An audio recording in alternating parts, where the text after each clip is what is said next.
함께 만드는 언론 미디어 협동조합.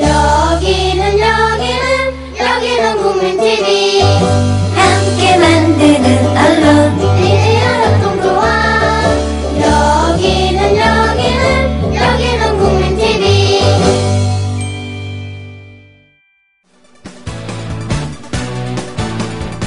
미디어 협동조합 서영석 이사장의 서영석 타임스. 청취자 여러분 안녕하십니까. 8월 19일 수요일 서영석 타임즈 시작합니다. 저는 미디어 협동조합 이사장 서영석입니다. 제가 이제 미디어 협동조합 이사장이라는 이름으로 활동할 날이 딱 열흘 남았습니다. 제게 직간접적으로 이사에 출마하겠다고 뜻을 전해준 조합원의 숫자가 최소한 5명은 넘어서 그나마 그분들이 직접 출마를 할지는 모르겠습니다만은 이번에 복귀를 한 이사 숫자 4명보다는 더 많은 것 같아서 그나마 마음이 한결 가볍습니다. 오늘 미디어 다음 뉴스를 검색해 보니까 이런 뉴스가 눈에 띄었습니다. 덴마크가 출산 장려 광고를 했는데요. 우리말로 번역하면은 섹스가 덴마크의 미래를 구할 수 있을까요? 이런 이야기였습니다. 전 세계적으로 출산율이 떨어집니다. 그래서 덴마크에서는 출산을 장려하기 위해서 국가가 광고를 낸 게 결국은 나라를 위해서 섹스하라 이런 광고를 낸 겁니다. 얼마나 인구가 줄어들면 이런 광고를 냈겠습니까? 그런데 이 덴마크보다도 훨씬 더 출산율이 낮은 나라가 바로 대한민국입니다. 지금 어느 누구도 이 문제에 대해서 언급조차 하지 않고 있습니다. 합계 출산율이란 말이 있는데요. 남자 1명과 여자 1명이 만나서 아이를 낳는 숫자의 평균이 합계 출산율입니다. 대한민국은 1.25명입니다. 즉 2명이 만나서 애를 1명 조금 더 평균적으로 1.25라는 말이 개인에게는 의미 없는 얘기인데요. 전체적으로 평균적으로 봤을 때 1.25명을 낳는다는 얘기인데요. 이 이야기는 결국은 인구가 앞으로 계속 줄어들 거라는 이야기입니다. 2명이 만나가지고 1명 조금 더 낳는 거예요. 이 숫자는 전 세계 224개국 가운데 220위입니다. 세계 최하위입니다. 최하위. 우리보다도 더 출산율이 낮은 나라는 3나라밖에 없습니다. 출산율이 낮은 나라의 미래는 없습니다. 물론 지금 저 같은 경우에는 죽고 나서의 일이겠습니다만은 옥스퍼드대의 데이비 콜먼이라는 교수가 조사를 했는데요. 현재의 합계 출산율로 미뤄볼 때 인구가 아예 제로가 되는 나라가 어느 나라일까? 대한민국이 1위로 꼽혔습니다. 2100년 2100년이니까 지금 2015년인 지금 2100년을 얘기한다는 게 좀 웃긴 이야기이긴 한데요. 우리 자손들의 이야기이기 때문에 관심은 기울여야 됩니다. 2100년 지금부터 85년 후에 대한민국 인구는 반토막 납니다. 그리고 그 100년 후에는 제로가 됩니다. 제로가. 대한민국 없어지는 겁니다. 물론 인구가 줄어들면은 여건이 좋아지기 때문에 나라가 없어지지는 않습니다. 그러나 생산활동 인구에 새로 진입하는 청년의 숫자가 턱없이 줄어든다는 것은 그 나라의 활력과 그 나라의 발전을 저해하는 중대한 요소이기 때문에 전 세계 어느 나라라도 출산율을 높이기 위해서 거의 전쟁을 하다시피 합니다. 프랑스 같은 경우는요, 1970년대에 합계 출산율이 2.47로 떨어졌습니다. 그러자 프랑스에서는 그야말로 전국적인 캠페인을 했습니다. 그래서 아이들 낳으면은 보조금 주고 하여튼 우리로 치면은 요즘 박근혜 대통령이 공약을 했던 영유아 보육과 관련된 그런 것들을 공약만 한 게 아니라 이미 1970년대부터 프랑스는 실천에 들어갔던 겁니다. 제가 1989년인가요? 그해 겨울에 프랑스를 갔는데 지금도 선명합니다. 뭐 텔레비에서 프랑스 말로 쇼알라 그러는데 무슨 말인지 도저히 난 못 알아듣겠어. 그래서 그때 당시 제 와이프였던 분에게 제가 물어봤습니다. 저 무슨 얘기냐? 그랬더니 한다는 얘기가 출산을 장려하기 위해서 출산 장려금을 줬더니 이 아프리카에 있는 게 말하자면 우리로 치면은 뭐라고 해야 되나 조선족쯤 되나요? 이런 아프리카에 있는 그 프랑스계 이민이 증가해가지고 그 사람들이 애를 많이 낳아서 그 사람들에게 보조금이 집중되고 있다. 그래서 문제다. 뭐 이런 뉴스였어요. 여하튼 프랑스는 그렇게 열심히 노력해가지고 지금 유럽 국가 중에서는 합계 출산율이 2.0을 넘는 몇 안 되는 나라 중에 하나가 됐습니다. 우리도 지금 심각합니다. 1.25라는 거는요. 걔 애를 한 명 이상 잘 안 낳는다는 얘기입니다. 왜 젊은 청년들이 출산 파업을 하느냐. 이건 파업입니다. 파업. 이거야말로 출산 거부고 출산 파업입니다. 왜 그렇게 하느냐. 물어볼 필요도 없습니다. 아니 젊은 이들 우리 앞에 김효진 PD는 뭐 결혼을 해서 아주 훌륭한 분이긴 합니다만은 결혼하려면은 우선 집값 고민해야 됩니다. 그 다음에 애를 낳으려면은 교육비 걱정해야 됩니다. 저도 애 하나밖에 안 낳았는데요. 애 둘 낳았으면 어떻게 교육시키는지 지금도 끔찍해요. 이런 상황에서 애를 낳겠습니까?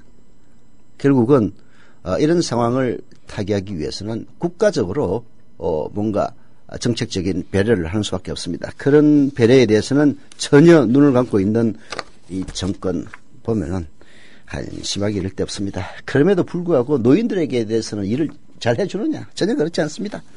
오늘 아산 정책연구원에서 슬슬 분위기를 띄우고 있더라고요. 기초연금 수령의 연령이 지금 65세입니다. 그걸 70세로 5살만 올리면은 20년 동안 세금을 126조 원 절감한다는 이야기였습니다. 기가 막힌 얘기죠. 한마디로. 물론 노인들의 개념 자체가 바뀌고 있습니다. 과거에는 65세라면은 노인이었지만은 이제 뭐 100세를 평균 수명 100세를 바라보고 있는 이 시점에서 65세라는 노인 연령이 70세로 올라갈 수도 있습니다. 그래서 기초연금 수령할 수 있는 나이를 70세로 올리는 거 충분히 저는 가능하다고 봅니다. 그러려면 사회 전체적으로 분위기가 노인들에게도 일자리 기회가 주어져야 되고 다른 무엇보다도 세금을 공정하게 걷어야 됩니다. 그런 연후에 노인들에게 희생을 요구한다면 누가 반대하겠습니까?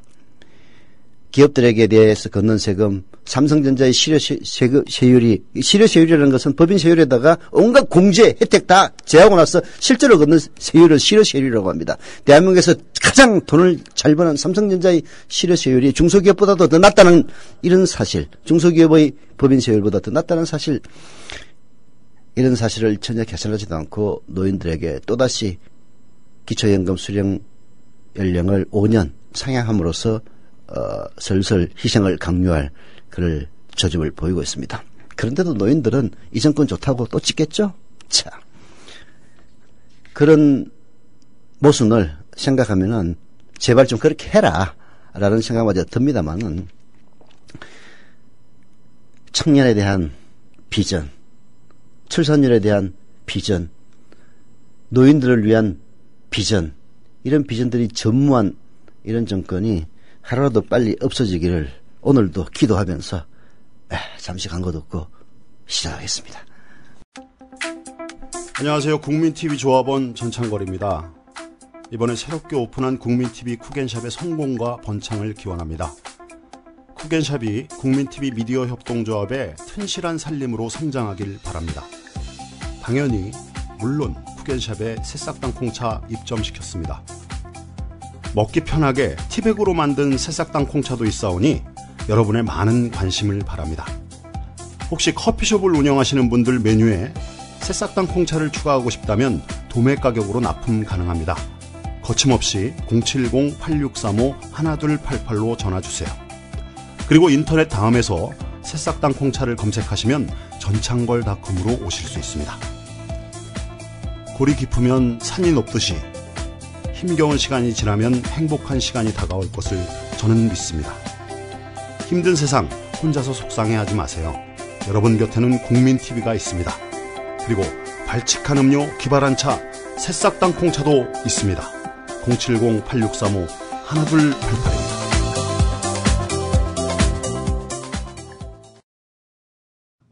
주 기자님, 지난 주말에 콘도 다녀왔는데 진짜 좋았대. 주 기자님은 콘도 회원권도 갖고 있나 봐요?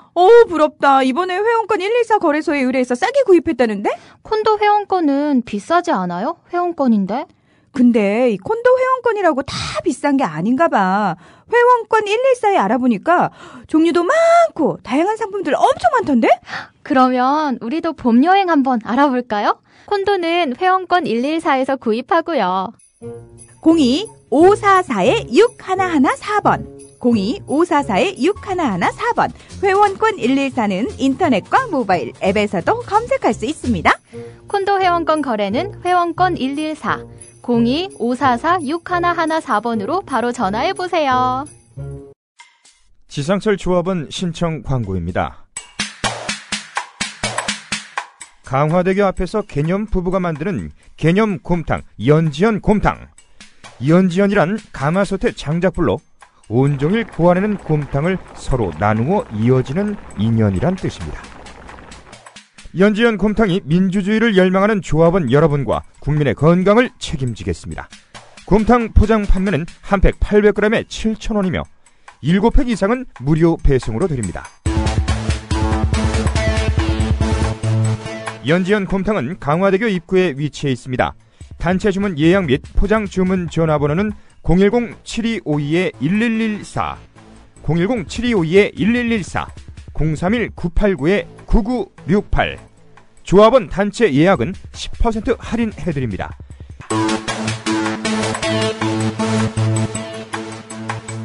포장 판매 금액의 10%는 국민TV 후원금으로 쓰입니다. 오피니언 빅뱅 시간입니다. 김현준 PD. 네, 안녕하세요. 김현진입니다. 오프닝에서 해주신 얘기, 몇 개 닿는 얘기 같습니다. 국회의원 자녀들이 취업 과정에서 특혜를 받았다는 의혹이 잇따라 불거졌습니다. 이러니 젊은 사람들이 애 낳겠습니까? 윤우덕 새정치민주연합 의원에 이어서 김태원 새누리당 의원도 의혹에 휩싸였습니다. 법조인 570여 명은 정부 법무공단이 김태원 의원의 아들을 변호사로 채용하는 과정에서 지원 자격을 아예 변경해서 들어올 수 있게 특혜를 준 의혹이 있다면서 관련 정보 공개를 청구했습니다. 앞서서 새정치민주연합 윤우덕 의원도 로스쿨 출신 딸의 취업을 위해 해당 기업 대표에게 전화 건 사실이 드러났습니다. 특권을 내려놓겠다고 공언하던 국회의원들이 번지르르한 약속 뒤편에서 갑질해온 거 아니냐는 비판은 당연합니다. 청년 구직자들의 억장을 무너지게 하는 특혜 취업 의혹 당연히 철저히 규명돼야 할 겁니다. 자, 이 경향사설 한번 보겠습니다. 의원 자녀 특혜 채용 의혹이 폭로한 여야 없는 기득권. 로스쿨을 나와서 법원 재판연구원으로 일하던 김태원 의원의 아들, 새누리당 김태원 의원의 아들은 2013년 11월에 정부 법무공단에 채용이 됩니다. 그해 9월 모집 공고 때는, 그러니까 2달쯤 전에 모집 공고를 보면 지원 자격이요, 법조 경력 5년 이상 변호사였습니다. 그런데 2달 만에 2010년 1월 1일에서 2012년 3월 1일 사법연수원을 수료했거나 로스쿨을 졸업한 법조 경력자로 바뀝니다. 그러니까 바뀌기 전에 규정대로라면은 김태원 새누리당 의원의 아들은 아예 지원 자격 자체가 충족이 안 되는 겁니다. 이게 갑자기 2달 만에 충족이 가능하도록 바뀐 겁니다. 이 정보 공개를 청구한 법조인들은 수료, 졸업 시기를 특정하고 몇 년 이상 변호사를 법조 경력자로 변경한 것을 문제 삼고 있습니다. 김 의원 아들이 해당 시기에 로스쿨을 마쳤고 재판연구원 경험만 있는 점을 고려한 맞춤형 특혜라는 주장입니다. 이 당시 공단 이사장, 이게 중요합니다. 당시 그 채용을 책임진 공단 이사장은 김태원 의원과 가까운 손범규 전 한나라당 의원입니다.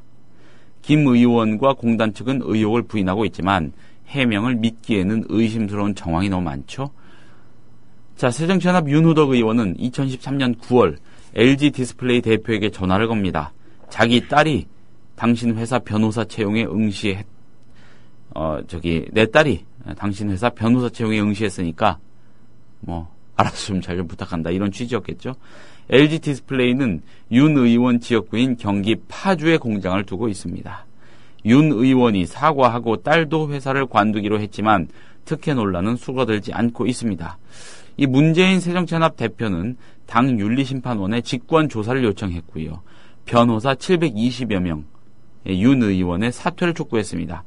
고용 절벽이나 취업 빙하기란 말이 돌 만큼 청년 취업난이 심각합니다. 젊은 사람들 결혼해도 2명당 1명 조금 넘게 애 낳을 수밖에 없는 현실입니다. 예. 지난 6월 기준으로 청년 실업률은 10.2%를 기록했고요.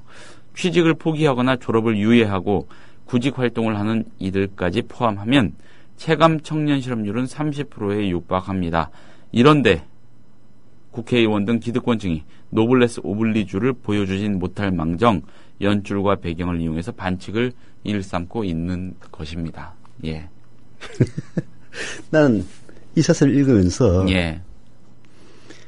참 우리 사회에 일종 위선이랄까 그런 점을 많이 느낍니다. 우선 아버지나 엄마가 자녀의 취업을 위해서 연줄을 동원해가지고 하는 거는 우리 사회에 너나없이 다 합니다. 지금 국회의원들 중에서는 벌벌 떨고 있는 사람도 있을지도 모를 거예요. 그게 이제 다행히 애들이 다 커가지고 뭐 취직하고 어디 다니고 하면은 뭐 아무 상관이 없겠지만은 때마침 이제 취업 시즌에 있는 자녀를 둔 그 국회의원들이라면 제가 보기엔 단 한 명의 예외도 없이 어딘가에 취직시키기 위해서 누가 이렇게 부탁하고 다 했을 겁니다. 근데 이 김태훈하고 윤우덕은 이렇게 변호사 채용이라고 하는 눈에 띄는 그런 그 직군이었고, 그리고 김태훈은 특히 너무 편하게 했기 때문에 걸린 겁니다. 한마디로 대한민국은 저기 도둑질을 한 게 죄가 아니고 걸린 게 죄라는 얘기도 있지 않습니까? 지금 솔직히 국회의원들 전부 다 가슴에 손을 얹고 저기 자기 자녀가 지금 한 20대 중후반 넘어가지고 취업 전선에 뛰어든 자녀들이 있다면은 어디 전화 걸어가지고 취업 청탁 아는 사람이 있으면 나오라고 그러세요. 아무도 없을 겁니다. 오늘 아니 관련해서 오늘 아침 조간신문 혹시 경향 기사 보셨나요? 아니 못 봤는데. 기획 취재를 했는데 네. 대기업 뭐 이게 인사 파트 홍보 파트 담당자들 쭉 취재하고 정말 한번 구체적으로 알아보자 실상이 어떤지 그런 의도에서 취재를 했나 봐요. 그러니까 어떤 대기업 관계자는 이런 말을 했대요. 7대3 정도 정식적으로 절차를 거쳐 들어오는 인력이 7이라면 3은 특혜 채용 일종의 TO가 있단 말이죠. 뭐 국회의원 이런 사람들이 전화를 한답니다. 지원했다 알려준다고. 그러면은 회사 쪽에선 뭐 일단 서류는 좀 넘어가도록 신경을 써보겠다 한대요. 그리고 전형 과정에서 전화를 또 한답니다. 저기 불합격돼도 좋으니까 최종 결과 나오기 전에 미리 좀 알려만 달라. 그럼 누가 진짜 괜찮다고 알아듣겠습니까? 예. 그렇죠. 근데 문제는 이 기자들도 마찬가지입니다. 기자들도 마찬가지예요. 뭐 제가 기자 생활할 때 그 회사 간부들이나 이런 사람들한테 저기 누구 국회의원에게 이런 얘기 좀 저기 부탁하라는 그런 얘기 무수하게 많이 들었습니다. 뭐 요즘은 세상이 바뀌어가지고 이 논설을 고미하신 경향신문 논설위원은 안 그러신지 잘 모르겠는데 옛날에 우리 선배들은 다 그랬어요. 맨 취업 청탁이야 엠병할 새끼들. 저기 국회의원 누구 국회부의장 누구에게 전화해가지고 이제 찾아가가지고 야 뭘 메모를 줍니다. 누구 어디 지원 쪽지 주라고 그래요. 국회의원들도 늘 얘기합니다. 내한테 지금 쌓여 있는 저기 취직 청탁 자기 소개서라고 그러나 그런 게 쌓여 있는 게 이만큼입니다. 하면서 손을 하다 이렇게 펼쳐 보여요. 자, 그렇게 남들 부탁을 많이 들어주는데 뭐 그렇게 해서 되는 경우도 있고 안 되는 경우도 있으니까 해주긴 해줍니다. 근데 지자녀면은 안 하겠어? 남은 해주고 지는 안 할 것 같아? 그렇잖아요. 뭐 옛날보단 덜 할 수 있겠지만 옛날보다 더 합니다. 더 합니까? 네. 취업이 어려우니까. 옛날에는 그래도 뭐 어디 대학 번듯한 데 보내놓고 하면은 지가 알아서 다 취업을 하니까 굳이 부탁할 필요도 없었어요. 근데 요즘 보십시오. 여기 김태원하고 윤우덕이는 변호사들이야. 변호사 로스쿨 졸업하고 뭐 했으면은 사실 이런 애들이 취업이 안 돼가지고 어디 부탁한다는 거 쪽팔리는 일이거든. 근데 이런 애들마저 취업 청탁을 해야 될 정도면은 진짜 로스쿨 나온 인간들도 뭐 LG 디스플레이에서 뭐 무슨 변호사 하나 뽑는데 법무팀 이런 데서 뽑는데 국회의원이 우리 아들이라고 전할 정도라면 도대체 대한민국의 지금 청년 취업 현실이 오죽하겠냐고. 우리 취업할 때는 물론 이제 뭐 부탁을 하는 적은 있었어요. 우리 교수들한테 찾아가지고 부탁합니다. 자기 지도 교수한테 찾아가가지고 경향신문 시험 봤는데 1차 합격했는데 어디 좀 아시는 분 있으면 전화 한 통 해주십시오. 그러면은 그 교수가 자기 제자가 와가지고 1차 합격했다고 그러는데 면접 보기 전에 내가 누구 논설위원 잘 알지. 내 전화 한 통 해줄게. 그거 해요. 합니다. 근데 그때는 진짜 뭐 언론고시라고 할 정도로 기자들 정도 뭐 되면은 그런 게 있었지만 일반적인 기업들은 그런 얘기 안 하고 다 취업해서 들어갑니다. 이게 취업이 쉬우면은 이런 일이 벌어지질 않아요. 취업이 어렵기 때문에 일어나는 일입니다. 그래서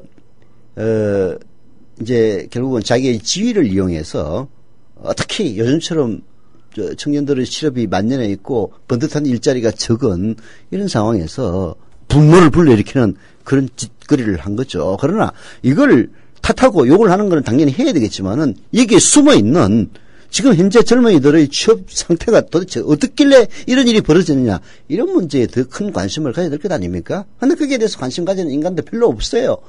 국회의원 새끼가 말이야. 지 새끼 취업시키려고 전화했다더라. 내가 보니까 윤호덕은 죄질이 좀 경미하고, 솔직히 전화 한 통 걸 수 있는 거예요. 지 새끼가 시험 치면은 그렇잖아요. 근데 이제 하필이면 거기가 자기 지역구니까 이제 요걸 얻어쳐먹는 거지. 근데 새누리당 역시 한 수 위야. 한 수 위야. 아예 그냥 지원 요강을 바꾸잖아.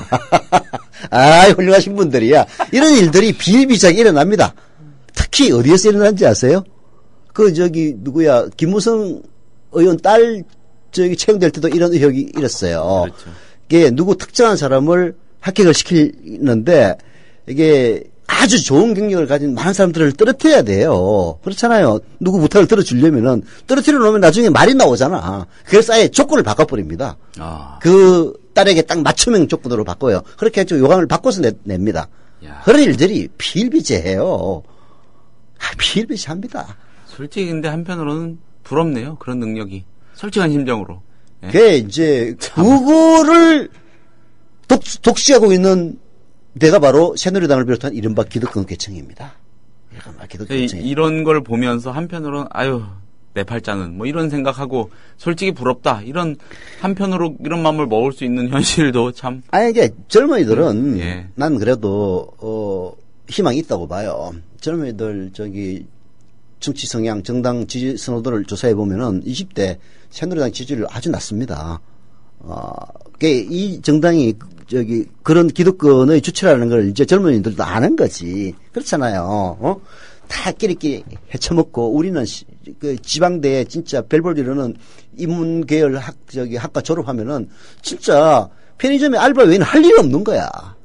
그리고 대학 물이나 먹었다는데 어디 노가다기는 싫고 솔직히 얘기해서 그렇잖아요. 자기 몸을 혹사하는 데는 좀 많이 주긴 합니다.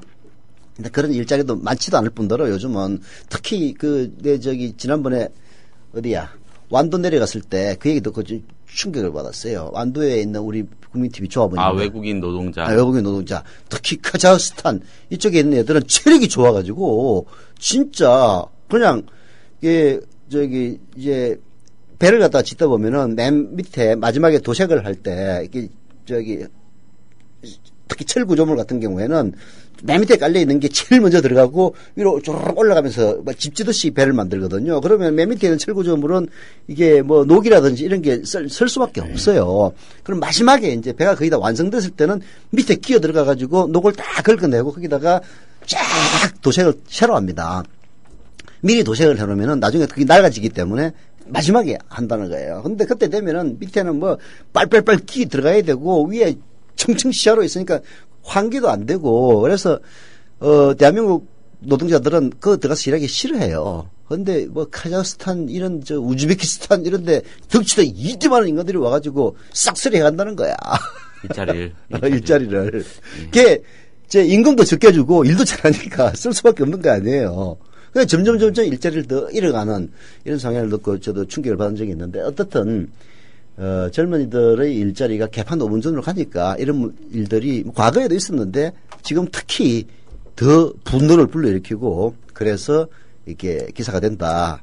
저는 그렇게 봅니다. 이러려면은 사실은 젊은 층들의 일자리를 위해서 사실은 세금을 더 걷는 게 최고 좋은 일이거든요. 세금을 더 걷어서 이게 새로운 산업에다 신산업에 투자를 하고 신산업에 투자를 함으로써 그런 관련 학과의 사람들이 쫙 빨려 들어가면은 이게 신산업이 하나 생겨가지고요. 그 분야에 청년층을 쫙 흡입을 하면은 이게 이 온갖 시너지 효과가 다 생깁니다.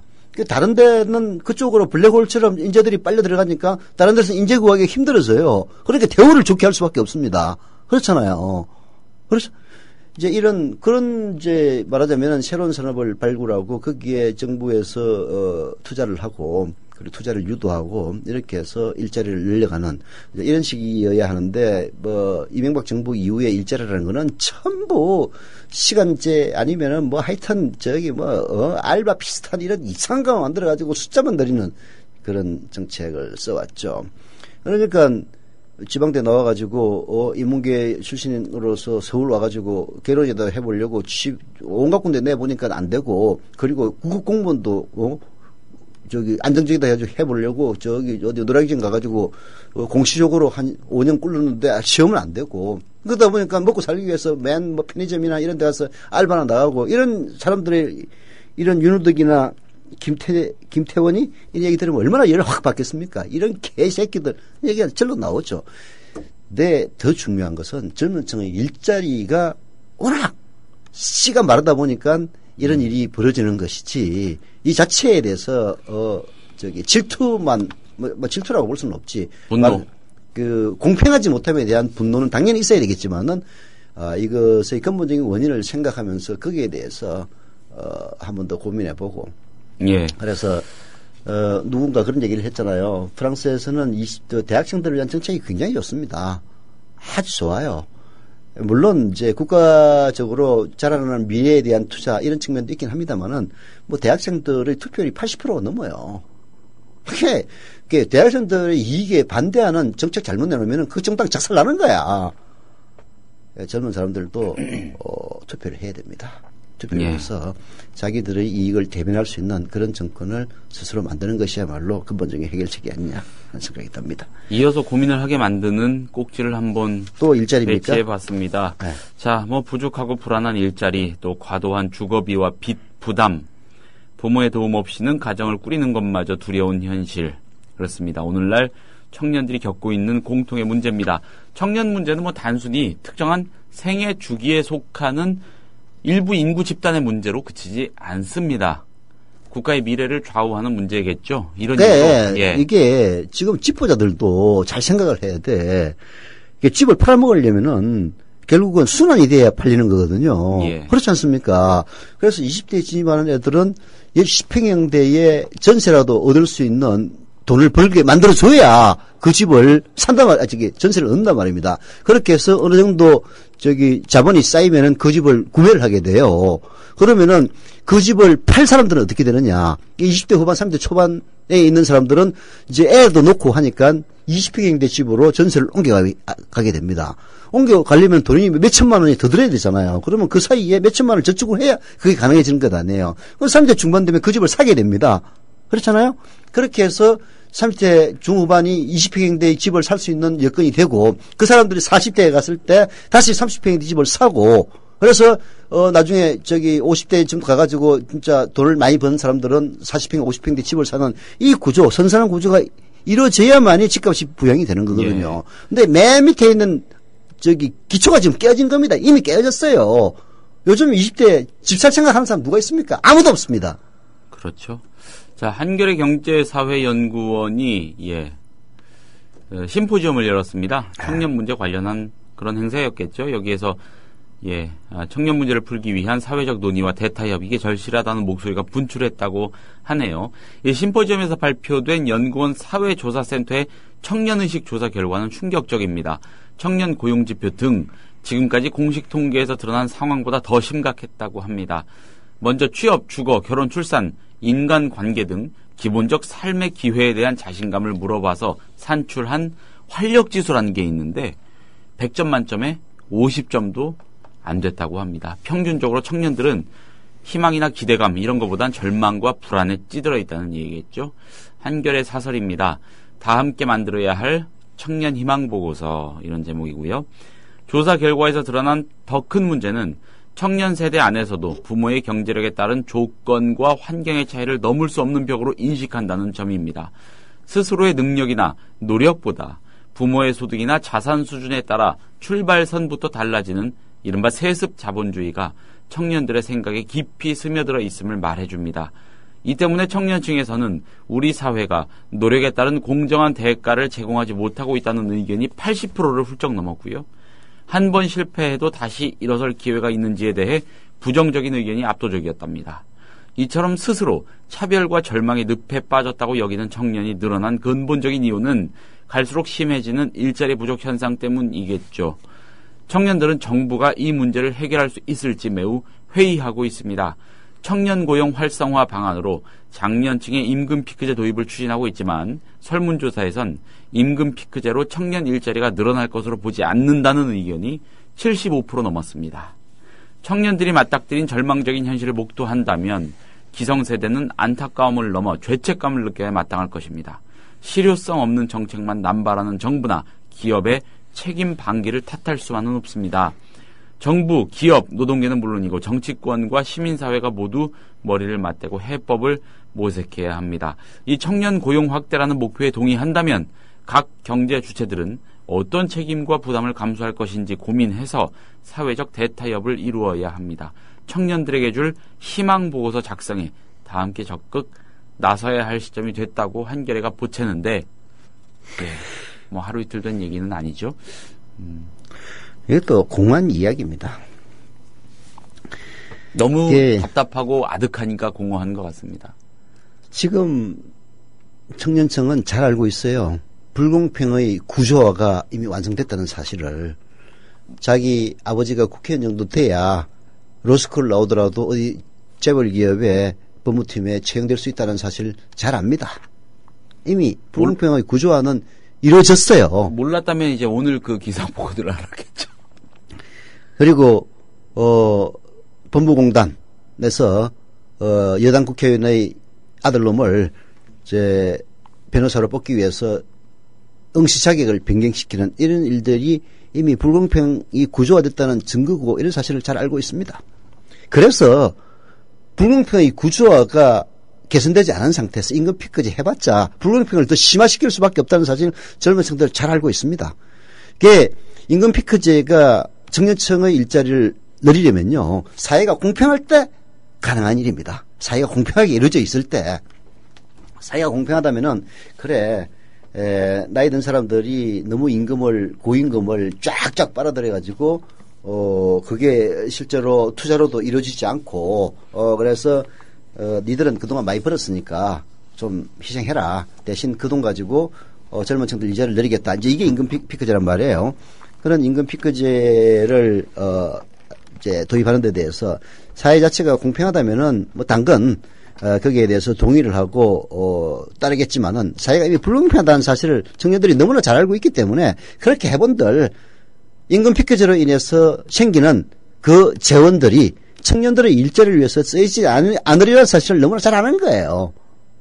그래서 이런 퍼센티지가 나오는 겁니다.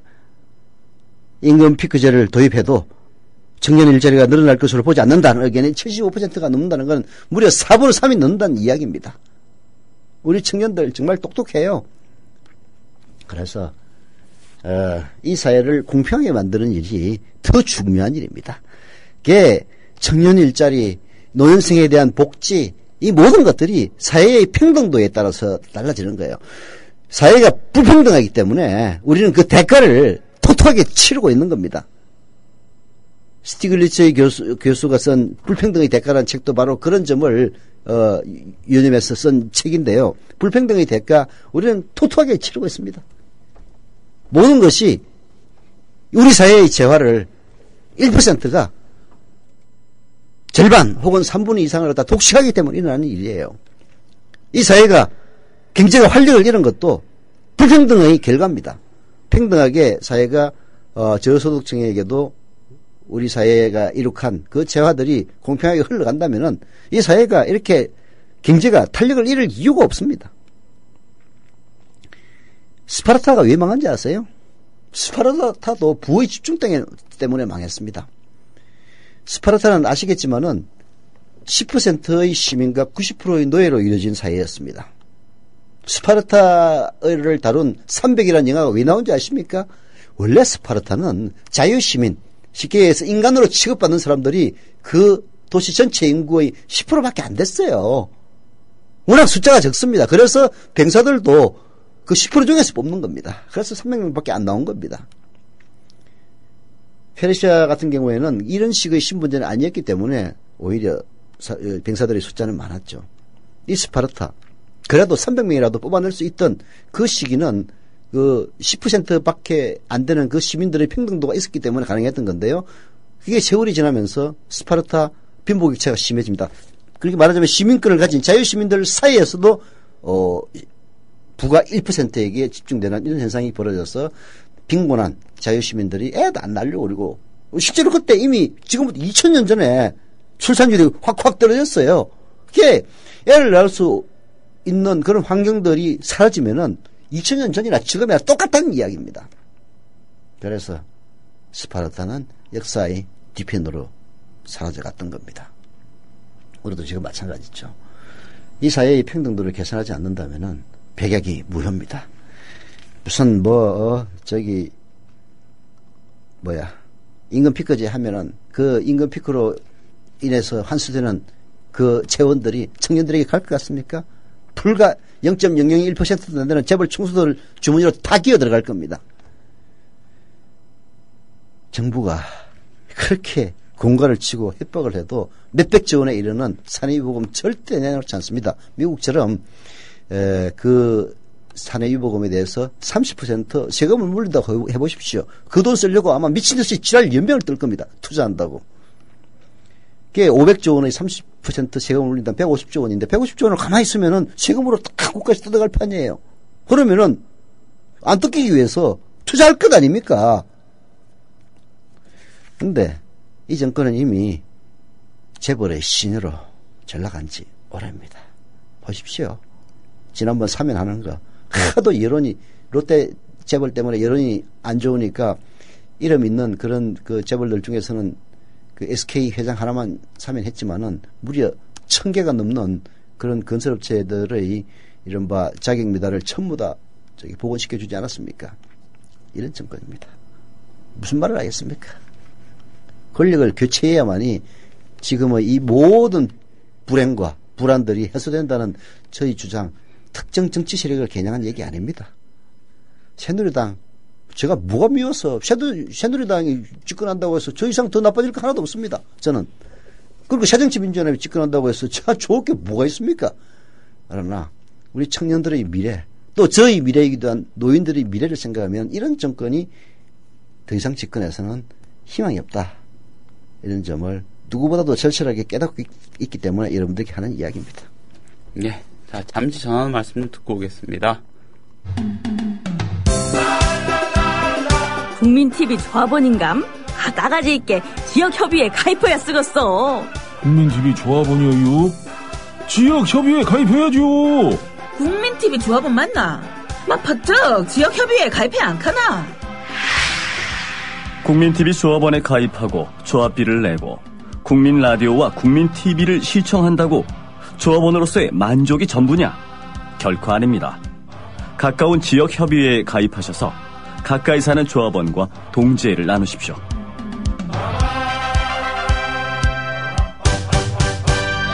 자세한 가입 안내는 미디어 협동조합 홈페이지 지역협의회 게시판을 참고하시면 됩니다. 자, 국립대죠. 부산대 교수가 총장 직선제 유지를 요구하면서 목숨을 끊는 충격적인 사건 벌어졌습니다. 다들 아실 겁니다. 교육부가 그동안 재정 지원 등을 무기로 국립대 총장 선출 방식을 간선제로 바꾸도록 압박한 것이 결국은 교수의 죽음을 불렀습니다. 대학의 자율로 맡겨야 할 총장 선출 방식을 교육부가 무리하게 밀어붙이면서 일어난 안타까운 일이 아닐 수가 없습니다. 한국일보 사설 한번 보겠습니다. 교수 죽음까지 부른 정부의 총장 선거 개입. 학원 자율화와 민주화의 성과로 1988년 전남대에서 시작된 총장 직선제가 그동안 적잖은 부작용을 빚어온 것은 사실입니다. 학내 파벌 조성과 논공 행상식 보직 인사, 금품 수수 등의 폐해가 대학 발전의 걸림돌이라는 지적이 많긴 했죠. 하지만 이로 인한 문제를 바로잡는 것 역시 대학의 자율성에 맡겼어야 하는데 교육부는 일방적으로 폐지를 추진했습니다. 직선제를 폐지하지 않는 국립대에 대해서는 매년 수십억에 이르는 정부 지원금을 끊겠다는 압박도 서슴지 않았습니다. 교수들을 비롯한 대학 구성원들의 자존심을 무참히 짓밟는 처사였습니다. 교육부의 압력으로 국립대들이 총장 간선제로 전환했지만 현 정부 들어 국립대 길들이기는 더욱 심해지는 양상입니다. 경북대와 공주대, 방송통신대에서 학내 구성원들이 간선제로 총장 후보자를 정해 임용 제청을 요청했지만 교육부는 이유를 밝히지 않은 채 거부했습니다. 그러면서 1년 넘게 총장 자리가 비어있는 파행 상태가 계속되고 있는 상황입니다. 이에 반발해서 대학 측이 소송을 제기해 1, 2심 재판부 대부분이 이들의 손을 들어주었지만 교육부는 막무가내입니다. 2년 가까이 비슷한 일로 갈등을 겪다가 올해 초 전문성과 무관한 친박 정치인이 총장으로 전격 임명됐던 한국체육대, 한체대의 경우를 보면 이 정부가 원하는 게 뭔지를 짐작할 수 있습니다. 정부가 지성의 결집체인 대학에서의 총장 선출에까지 간섭하는 것은 월권입니다. 헌법에 담긴 대학의 자율성이라는 이념에 역행할 뿐만 아니라 총장 선정 방식을 추천위원회 또는 해당 대학 교수들이 합의한 방식 가운데 선택하도록 한 교육공무원법에도 어긋납니다. 교육부는 지금이라도 대학의 총장 선출권을 대학에 돌려줘야 합니다. 예. 이게 하루 이틀 된 그게 간단한 과제는 아니군요. 이게 이런 겁니다. 이게 박근혜 정권이 갖고 있는 독특한 특성이라고 봐야 돼요. 박근혜 정권은 박근혜 대통령이 사람들로부터 직보를 장관들로부터 받지를 않습니다. 그리고 이른바 길들이기를 통해서 말 안 듣는 장관들을 모가지를 팍팍팍 쳤습니다. 그렇게 해서 아무도 박근혜에 대해서 얘기를 못하는 이런 공포 분위기가 공무원계에서는 조성이 됐어요. 자, 이 분위기에서 모든 게 출발을 합니다. 그러면은 친박 정치인들 중에서 대학교 총장하고 싶은 인간들이 있을 거 아닙니까? 대학교 총장하려면 명예라도 박사학위를 갖고 있어야 됩니다. 그런 인간들 중에서.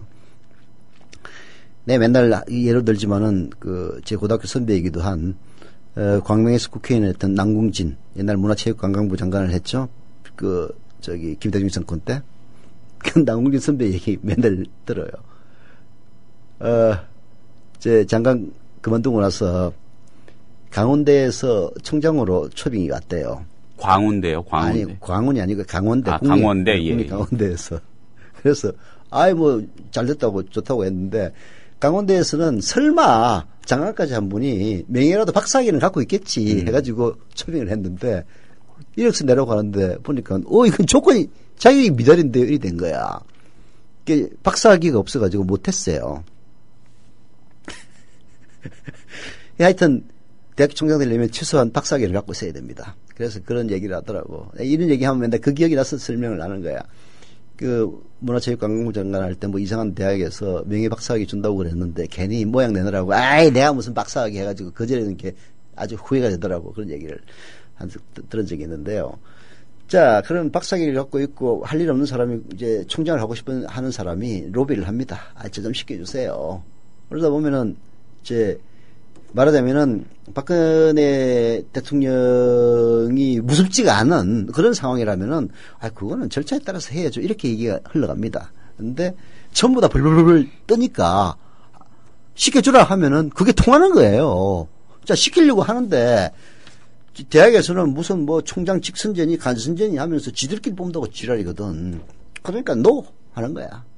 그러니까 계속 자기가 원하는 사람 추천할 때까지 노야 노. 그렇게 해서 한국체육대회는 친박정치인이 결국은 나중에 총장 됩니다. 이런 일이 벌어지는 겁니다. 이게 아마 저는 이 박근혜 정권이 갖고 있는 독특한 이른바 공포 분위기가 이런 인사의 난맥상의 근본적인 원인을 저는 제공하겠다고 봐요. 그러니까 일반적인 정권에서 일어날 수 없는 일들이 넘넘하게 일어나는 이유는 그게 무서워가지고 찍소리 못해서 시키면 하는 분위기. 박근혜 대통령이 시키겠습니까? 그 옆에 있는 그 내시들이 시키지. 저는 그렇게 봐요. 그러다 보니까 이런 무례한 일들이 벌어지고 교육부는 또 뭐냐. 내시들이 시키면 박근혜 대통령 뜻인 줄 알고 그냥 슬슬 기면서 하는 거야. 왜? 뭐가지 잘못하면 날아가거든. 최동호부터 시작해가지고 그렇게 해서 뭐가지 날린 사람이 한두 명입니까? 그렇잖아요.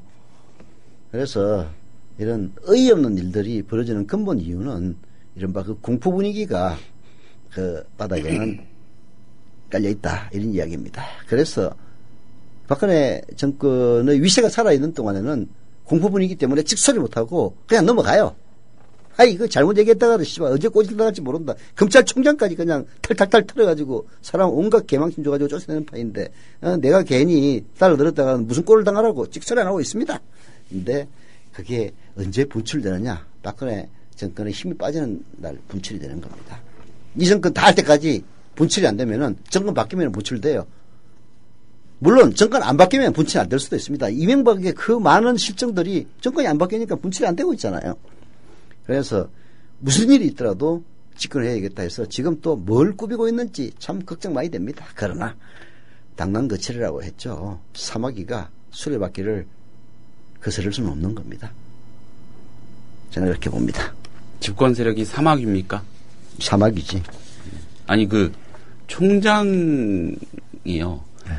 모르겠습니다. 그냥 뭐 한텀 그냥 형식적으로 하고 나가는 건 모르겠는데 거기서 맥락이 생긴다면 되게 중요할 것 같은 게 대학별로 보면은요 선생님들 교수들 성향이 어느 정도 그 좀 이렇게 총장이나 아니면 그때 전체적인 학풍이나 이런 거에 따라서 한쪽으로 쏠려 있는 경우가 제법 있어요. 그렇죠? 그러니까 어느 학교는 보면은 진짜 보수적인 선생님들 투성인 곳도 많고 죄다 뭐 새누리당 무슨 뭐에 뭐 자문역으로 이름 하나씩 올려놓고 뭐 이런 사람들. 아니, 뭐 얘기 딱 들어보면은 아는 사람들은 거기 무슨 뭐 단과대 어디 단과대 선생님들 뭐 진짜 거기 뭐 대단하지 이렇게 반응하는 사람들도 있고. 뭐 그렇죠. 네. 뭐 총장이 뭐 그런 꼴통이 되면은 자기 연줄을 이용해 가지고 자기 대학 교수들을 뭐 그 관련돼 전부 뭐 자문이 뭔지 그거 하면 다 그게 돈 받거든요. 그런 걸 이제 뭐 할 수도 있는데.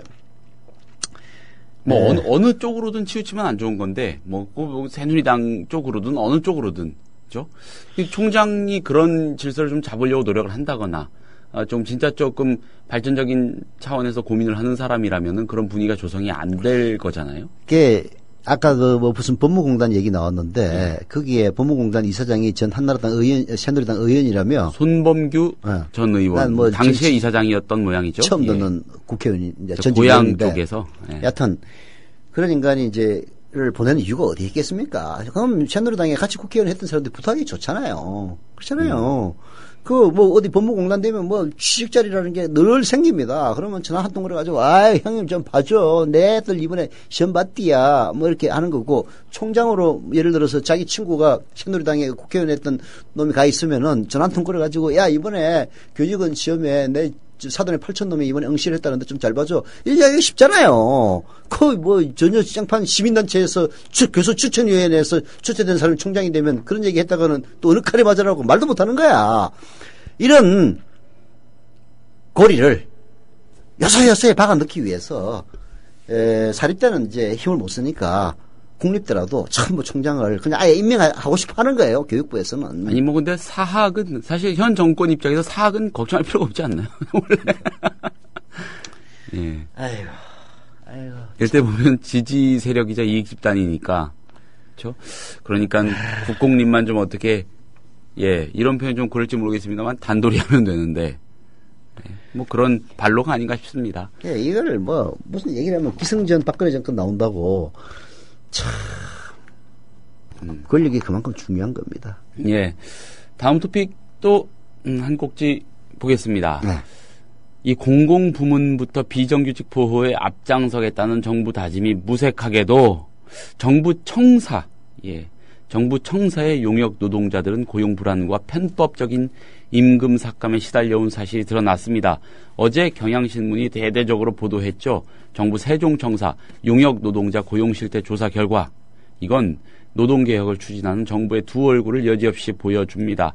평소 정규직 노조의 이기주의를 비난해온 정부가 정작 비정규직 처우에서는 외면하고 있다는 사실이 드러난 겁니다. 네.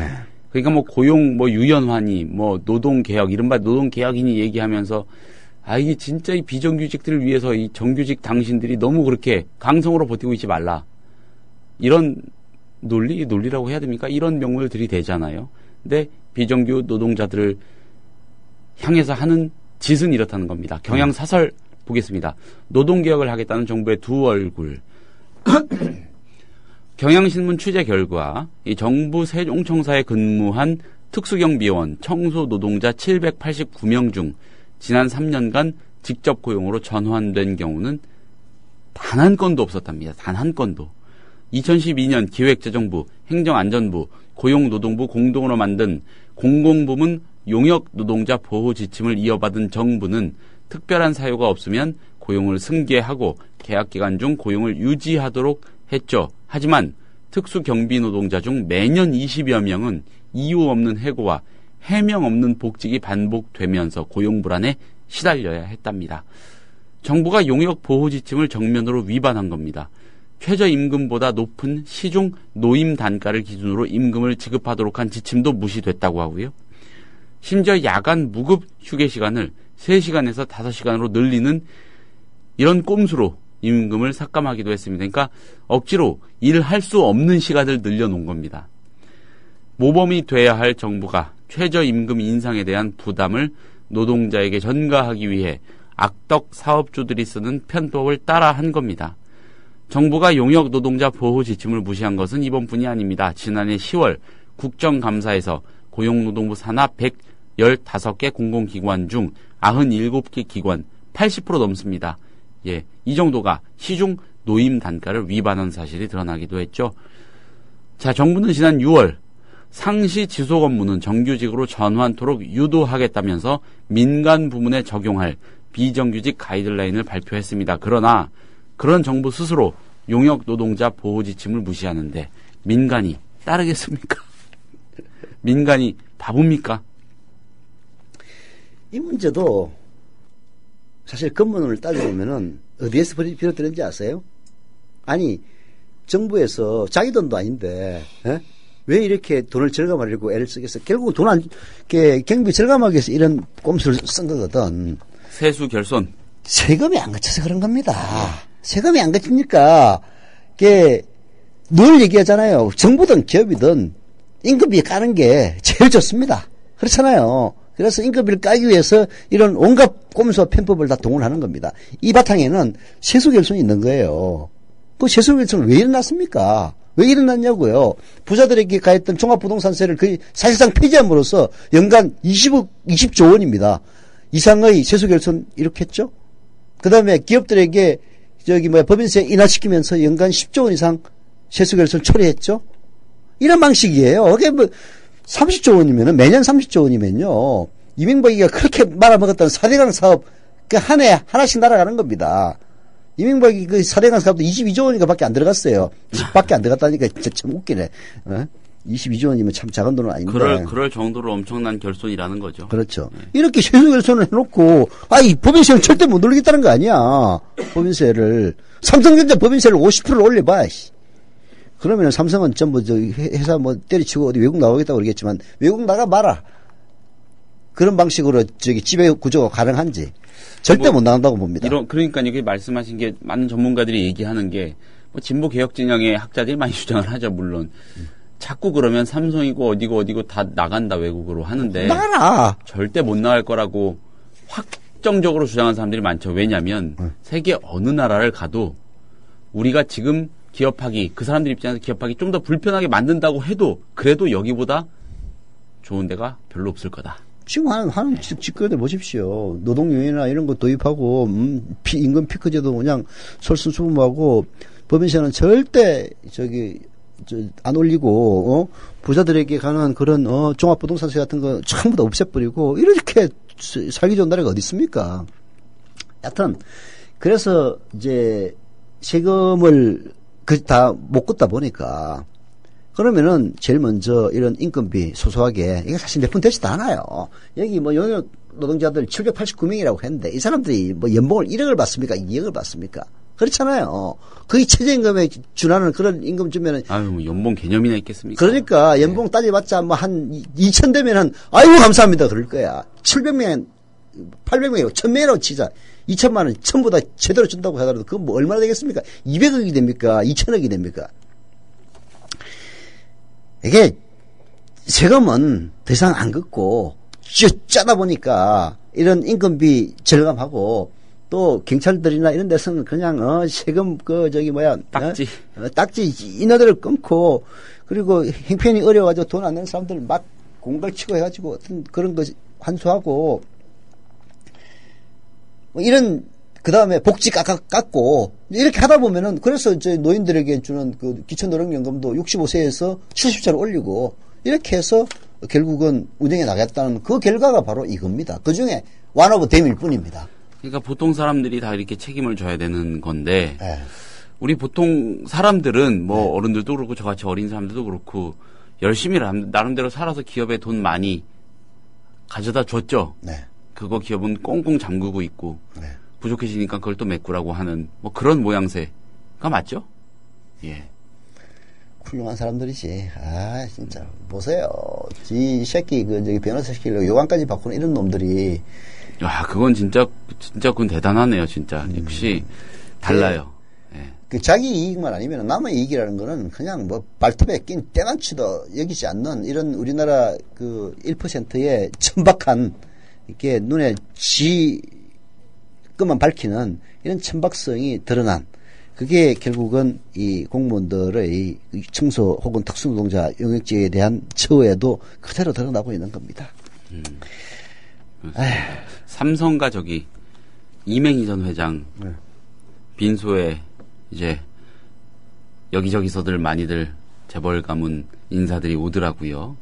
뭐 최태원 회장도 조문 갔고 홍라희 여사 그 아들, 딸 같이 다 이맹희 가고. 자손들이 CJ 쪽 아닌가? CJ 명예회장이죠. 그러니까 이맹희 동생이 이건희 회장인 거고 이맹희 전 회장이 그리고 이맹희 회장 아들이 이재현 CJ 회장. 그렇죠. 그렇죠. 그렇게 되는 거죠. 그러니까 뭐 삼성가를 물려받지 못해가지고 뭐 비운의 황태자니 해도 보세요. 그렇죠.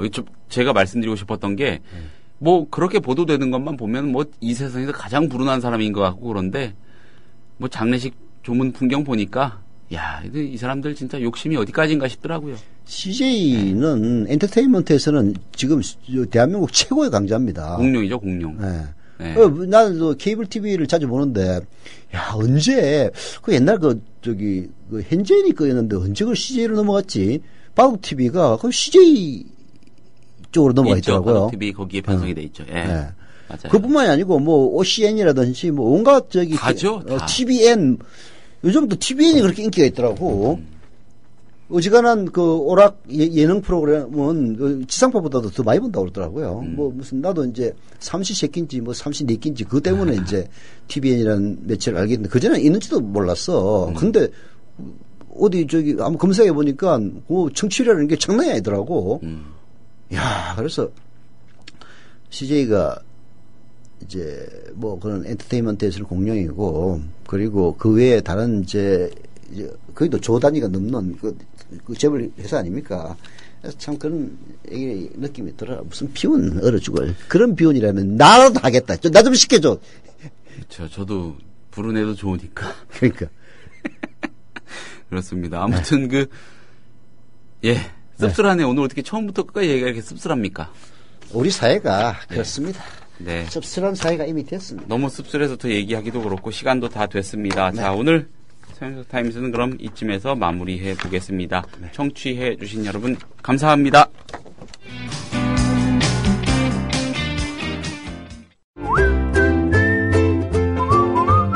국민라디오 팟캐스트 응원하는 가장 쉬운 방법 아시나요?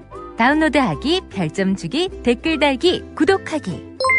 국민라디오 팟캐스트 널리 알리는 가장 쉬운 방법. 다운로드하기, 별점 주기, 댓글 달기, 구독하기. 기억하세요. 다운로드하기, 별점 주기, 댓글 달기, 구독하기.